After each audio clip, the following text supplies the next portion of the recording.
Hello everyone, in today's episode of TimeOut Basics, I'm gonna give you 5 or 6 tricks, I think 6, that are gonna improve your Valorant gameplay and you're gonna win more rounds in ranked because of them. I hope you're ready and be prepared to get to learn something that you never knew existed.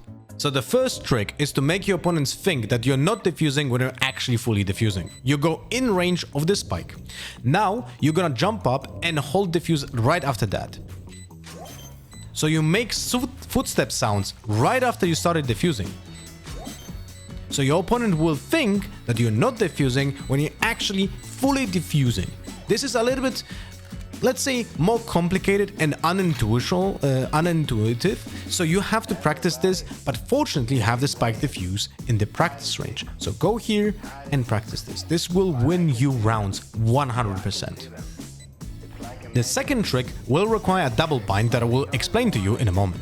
We're gonna throw the cage next to the spike. Now I'm gonna be in range of this spike, but I'm gonna be looking at the cage at the same time. This is for Cyphers, of course, only. Now I'm gonna use a double bind to activate the cage and defuse at the same time. Because the cage is 7 seconds long, I'm gonna be able to fully defuse while being covered by the cage at the same time. So opponent will never know if you're holding or not, and they might actually also go into the cage like this and not even see you. You can also, of course, put the cage on you, and that's it. How to achieve that? You go into your equipment and you go for use object and use spike at the same keybind. In my case, I have it on normal keybinds, I have on T and 1, but then I put left control on both, which allows me to use the cage with the control at the same time as defusing. That's what we need to do here. Second trick is for Yoru. You can do a very similar trick like the Cypher cage, but with the clone. So you put in the clone somewhere next to the spike. Then you go in range of the defusal and you press the double bind on the clone.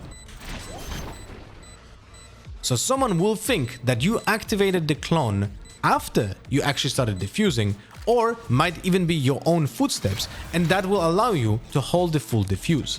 You can think about even putting the clone in a way where it blocks itself after few only footsteps, so you make it very short, and because of that someone might actually think that that was you that made footsteps.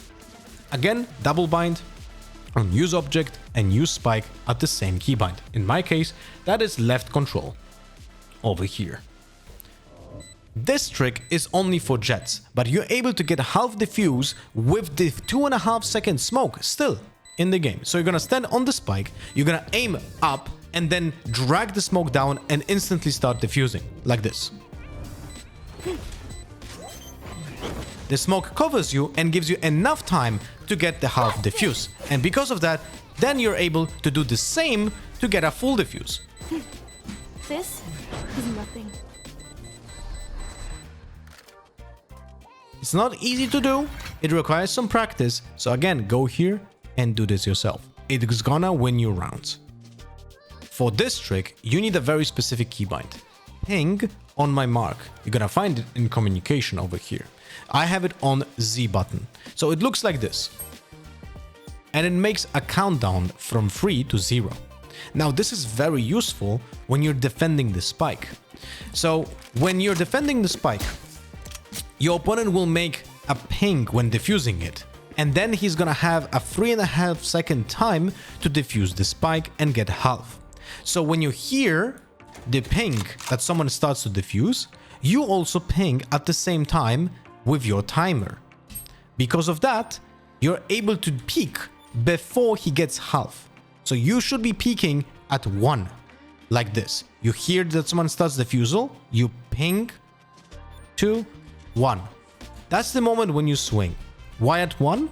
Because the half is 3.5 seconds, but you are pinging, using your ping with your reaction time, and after your opponent already started defusing. So when it's gonna be at 1, it's gonna be right before he either gets the half defuse or right before he actually gets back on the spike. So when you're gonna go beep, and then you go pushing in, and now you swing into the spike, you're gonna be in a most likely great spot that allows you to have timing right before your opponent's either defenseless when he's defusing, or he's defenseless because he goes again to this spike. This is actually something that I use in my ranked games and is helping me to win rounds. That's it for today. If you guys enjoyed the tips, let me know in the comments, or do you want to have some tips for specific agents? Let me know as well. I'm gonna try to figure out some stuff that you guys want to hear about. Also, remember to sub and subscribe and notification on for DRX. See you guys in the next video.